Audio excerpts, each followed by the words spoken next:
خداوند یسوع کے عظیم اور جلالی نام میں آپ کی سلامتی ہو۔ آج صبح میں پروگرام نور سحر لے کر آپ کے ساتھ ہوں۔ جیسا کہ آپ جانتے ہیں کہ اس پروگرام کا مقصد صبح کے وقت خدا کے کلام کی تلاوت کرنا اور اس کے کلام میں سے چھوٹے سے حصے کو تلاوت کر کے اس پر غور و خوض کرنا ہے۔ یہ پروگرام ان تمام بہنوں، بھائیوں اور بچوں کے لیے ترتیب دیا گیا ہے جو صبح کے وقت اپنے اپنے کاموں میں مصروف ہوتے ہیں، گھر سے دفتر جانے، اپنے جاب پر جانے، اور بچے جو اسکول، کالج اور یونیورسٹی میں جاتے ہیں، اور وہ تمام بہنیں اور بیٹیاں جو گھروں پہ ہوتی ہیں۔ صبح کے وقت وہ اتنا وقت خداوند کے کلام کو دعا میں نہیں گزار سکتے کیونکہ وہ اپنے اپنے کاموں پہ جانے کے لیے تیار ہو رہے ہوتے ہیں۔ تو ہمارا مقصد یہ ہوتا ہے کہ ہم خدا کے کلام کو تھوڑا سا آپ کے سامنے بیان کر سکیں، تاکہ آپ جب خدا کے کلام کو زیادہ وقت نہیں دے سکتے اور چھوٹی سی دعا کرتے ہیں تو ہمارے پیغام کو آپ آن کر کے اپنے موبائل میں، اپنے کمپیوٹر پر یا کسی بھی ڈیوائس میں تو اس کلام سے آپ برکت پا سکیں۔ تو آئیے دیکھتے ہیں آج خداوند نے ہماری ہدایت کے لیے کلام کا کون سا حصہ ہمیں دیا ہے۔ تو آئیے میرے ساتھ نکالیے امثال کی کتاب،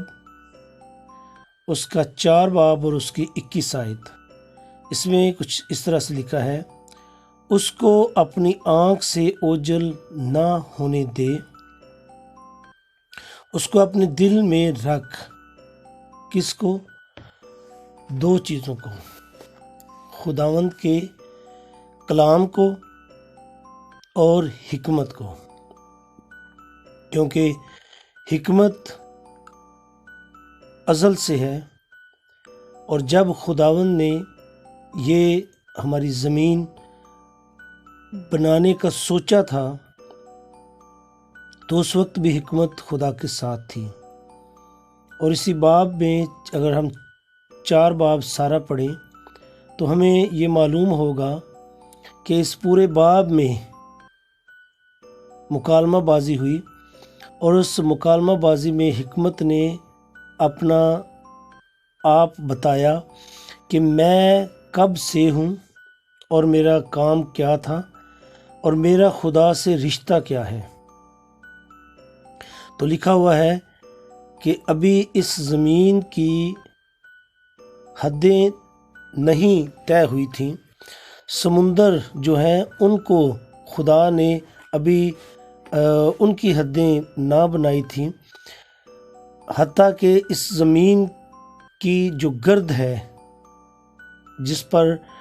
اس وقت ہم موجود ہیں، اس گرد کو بھی خدا نے ابھی نہیں بنایا تھا جب حکمت خدا کے ساتھ آسمان کے اوپر تھی۔ اور حکمت کے بارے میں اس باب میں لکھا ہے کہ خدا اپنے مشورے، حکمت، دانائی اس کے ساتھ کرتا تھا، اور میرے خیال میں حکمت روح القدس ہی ہے جو خدا کا روح ہے، اور وہ جس کے پاس آ جاتا ہے خدا آسمان کے دریچے، ذہن کے پردے اور دل کی نسیں اس کے لیے کھول دیتا ہے، اور وہ شخص خدا کے کلام کو جب بھی پڑھتا ہے تو اس کے ذہن میں اس کا ایک ایک لفظ بیٹھ جاتا ہے، اور بغیر کسی اور مدد کے وہ خود سے خدا کے کلام کو اس حکمت اور دانائی کی مدد سے جو روح القدس ہے وہ اس کو سیکھتا ہے۔ پھر وہ یہ بھی سمجھتا ہے کہ اس کو سیکھنے کے ساتھ مجھے اس پر عمل بھی کرنا چاہیے۔ تو یہ خدا کے کلام اور حکمت کے بارے میں آیت ہے کہ اس کو اپنی آنکھ سے اوجھل نہ ہونے دے، اور ہم کہاں سے حکمت کو حاصل کریں گے، کیونکہ ہم اتنے نا عالم ہیں، نہ ہم ان نبیوں یا رسولوں کی فہرست میں ہیں کہ ہم خدا جو ہے وہ خواب اور رویا میں ہر روز ہم سے ہم کلام ہو۔ تو ہمارے پاس خدا کے کلام کو سیکھنے اور اس کو اپنی عقل میں رکھنے، اپنی آنکھوں سے اوجھل نہ ہونے کے لیے کون سا ذریعہ خدا نے ہمیں دیا ہوا ہے؟ وہ ہے خدا کا زندہ کلام، جو اس نے طرح بطرح اور وقت با وقت اپنے نبیوں کے وسیلہ سے ہمارے ساتھ بات کی اور ہم تک پہنچایا۔ تو ہمیں اس کلام میں سے سیکھنا چاہیے، اور اسی کے بارے میں لکھا ہے کہ اپنی آنکھ سے اوجھل نہ ہونے دے، اس کو اپنے دل میں رکھ۔ تو ہمارا دل جو ہے وہ خدا کے کلام کے لیے ہے، وہ دوسری باتوں کے لیے نہیں، کیونکہ کلام میں لکھا ہوا ہے کہ اپنے دل کی خوب حفاظت کر۔ وہ اس کی حفاظت بھی ہمارے ہی ذمہ ہے، اور ہم نے اس دل کو ہر قسم کے حسد سے، غصے سے، غرور سے، بد نظری سے، کسی کا برا سوچنے سے اور کسی بات کا لالچ کرنے سے ہٹ کے اپنے دل کو رکھنا ہے۔ جب ہم ان معاشرتی برائیوں میں آتے ہیں، کیونکہ یہ ایک معاشرتی برائی ہے کہ کسی بھی شخص کی کسی بھی چیز کا لالچ کرنا، حسد کرنا، کسی بات پہ غرور کرنا، ان ساری چیزوں میں آ کے، ان ساری معاشرتی بیماریوں میں آ کے اور خواہشات میں آ کے انسان بیمار ہوتا ہے، اور پھر اسے دل کے اٹیک ہوتے ہیں، یا پھر ہماری اپنی خواہشات ہیں، جن چیزوں سے ہمارا بدن ہمیں منع کرتا ہے، تو ہم چکنی چیزیں کھاتے ہیں، ہم اور طرح کی چیزیں کھاتے ہیں، جس سے ہمارا دل جو ہے وہ ڈیمیج ہوتا ہے، اس کو نقصان پہنچتا ہے۔ تو لیکن دل کی حفاظت کرنا ہماری ذمہ داری ہے، اور خدا نے ہمارے بدن میں یہ ذمہ داری ہمیں دی ہے کہ اپنے دل کی خوب حفاظت کر۔ تو ہمیں اپنے دل کو اس کو محفوظ کرنا چاہیے، کیونکہ اس کو اپنے دل میں رکھ، کس کو؟ کلام کو اپنے دل میں رکھ، کیونکہ دل کلام کی جگہ ہے۔ وہ کس لیے؟ وہ اس لیے کہ جب ہم کسی کو پیار کرتے ہیں، وہ ہمارا بیٹا ہے، ہماری بیٹی ہے، ماں ہے، باپ، بہن، بھائی، بیوی، کوئی بھی رشتہ دار ہے، جس کو ہم پیار کرتے ہیں تو اس کو ہم کہتے ہیں کہ میں نے تجھے اپنے دل میں رکھا ہوا ہے، یا ہم کسی کو کہتے ہیں جی آپ کی جگہ تو میرے دل میں ہے۔ تو دل جو ہے وہ بڑی اہم جگہ ہے ہمارے جسم میں، اور نہ صرف ہمارے جسم کے لیے اہم ہے، بلکہ خداوند کے حضور میں بھی دل کی بڑی اہمیت ہے۔ اس لیے خدا نے کہا کلام کے متعلق کہ اپنی آنکھ، کہ اس کو اپنی آنکھ سے اوجھل نہ ہونے دے، کس کو؟ خدا کے کلام کو، اور اس کو اپنے دل میں رکھ، اور کلام جو ہے اس کو اپنے دل کے اندر رکھ لے۔ تو ہمیں چاہیے سب سے پہلی بات کہ ہم خدا کے کلام کو پڑھیں، اور ہر ایک کام کرنے سے پہلے ہم خدا کے حضور دعا کریں۔ خدا ہمیں ہر ایک نقصان سے بچاتا ہے۔ جب ہم دعا کرتے ہیں تو خدا شریر کے شر سے ہمیں بچاتا ہے، اور اس دعا کرنے کے وسیلہ سے خدا اپنی برکات اس کام کے اندر ڈالتا ہے۔ اگر وہ کام ہمارے کرنے کے لیے نہیں، یا ہمارے لیے اچھا نہیں، نقصان دہ ہے، تو خدا ہمیں اس کام کو نہ کرنے کی تنبیہ بھی کرتا ہے، لیکن اس کام کی اچھائی یا برائی، اس کے حلال یا حرام، اس کے اچھے یا برے ہونے کا جو ہے وہ کسوٹی کیا ہے، پرکھنے کا آلہ کیا ہے، وہ لیبارٹری کون سی ہے؟ وہ خدا کا کلام ہے۔ جب ہم کلام کو پڑھ لیں گے، تو پھر ہمیں پتہ ہوگا کہ ہم جو کام کرنے لگے ہیں وہ خدا کی نظر میں اس کے کلام کے مطابق ٹھیک ہے یا غلط ہے۔ تو اس لیے خدا نے کہا کہ اس کو اپنی آنکھ سے اوجھل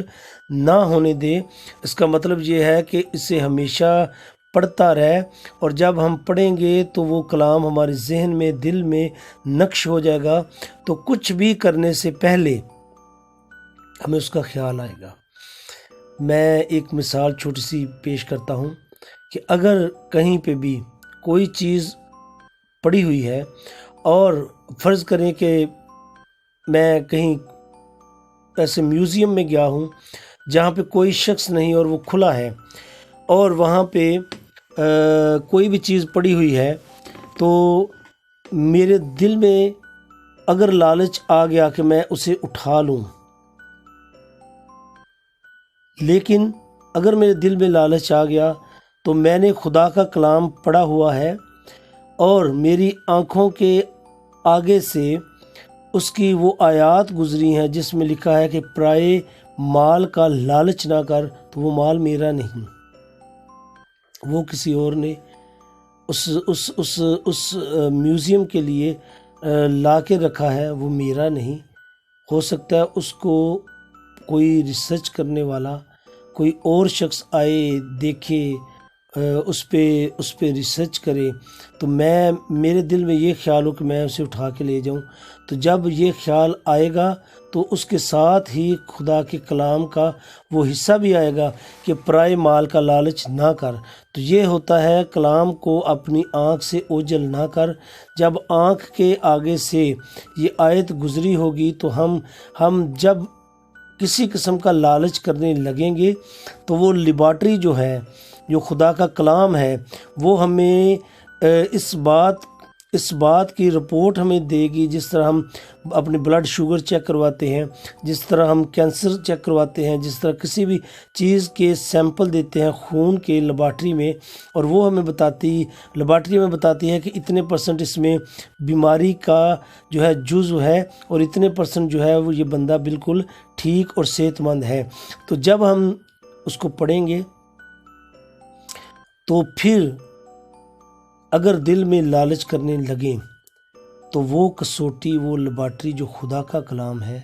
وہ بتائے گا کہ اس چیز کو چوری کرنے کا نقصان کیا ہے خدا کے حضور اور اس دنیا میں، کیونکہ دونوں کام چلتے ہیں۔ اگر وہاں مجھے کسی نے اٹھاتے ہوئے دیکھ لیا اس میوزیم میں، اس نادر چیز کو، وہ چاہے مجسمہ ہے، چاہے وہ پینٹنگ ہے، چاہے وہ کوئی بھی چیز ہے، تو ایک تو میں ان کی زد میں آؤں گا، میں دنیا میں مجرم ہوں گا، اس کا جرمانہ دوں گا، اس کی سزا بھی بھگتوں گا، اور ساتھ میں خدا کا مجرم بھی ہوں گا، اور میں گناہ وہ جو ہے میرے گناہ کے کھاتے میں بھی لکھا جائے گا۔ لیکن ان ساری چیزوں سے بچنے کے لیے جو کسوٹی ہے، جو لیبارٹری ہے، وہ خدا کا کلام ہے۔ جب میری نظر اس پہ ہوگی تو میں اسے کبھی اپنی آنکھ سے اوجھل نہیں ہونے دوں گا، وہ میری آنکھوں سے دور نہیں ہوگا، تو مجھے پتہ ہوگا کیا خدا کی نظر میں اچھا ہے اور کیا برا ہے۔ اور اسی طرح سے جو اس کا دوسرا حصہ ہے کہ اس کو اپنے دل میں رکھ لے۔ جب میں نے کلام کو اپنے دل میں رکھا ہوگا تو ہر وقت مجھے خدا کے جو منصوبے ہیں، جو خدا کا کام ہے، جو اس نے میرے ذمہ لگایا ہے، یا میں ایک آرڈنری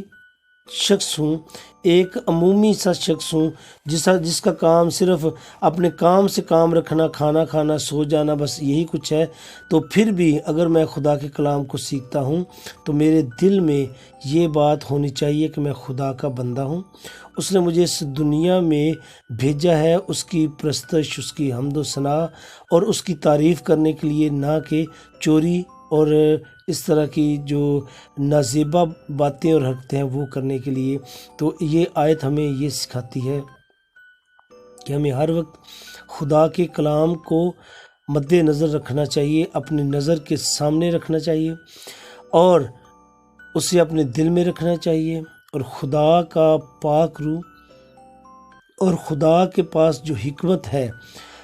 جو اس نے ہمیں دینے کے لیے رکھی ہوئی ہے، ہمیں یہ چاہیے کہ ہم اس کے لیے خدا سے دعا کریں، کیونکہ حکمت گلی کوچوں میں پکارتی پھرتی ہے کہ مجھے پکار اور میں تیرے پاس آؤں گی۔ تو ہمیں چاہیے کہ ہم یہ ساری جو نعمتیں ہیں وہ ہم خداوند سے دعا کے ذریعے حاصل کریں اور اپنی زندگی کو آخرت کے لیے آسان بنائیں اور خدا کی بادشاہی میں شامل ہونے اور داخل ہونے کے لیے اپنے آپ کو تیار کریں۔ خداوند آج کے اس کلام کے وسیلہ سے آپ کو بڑی بڑی برکت دے۔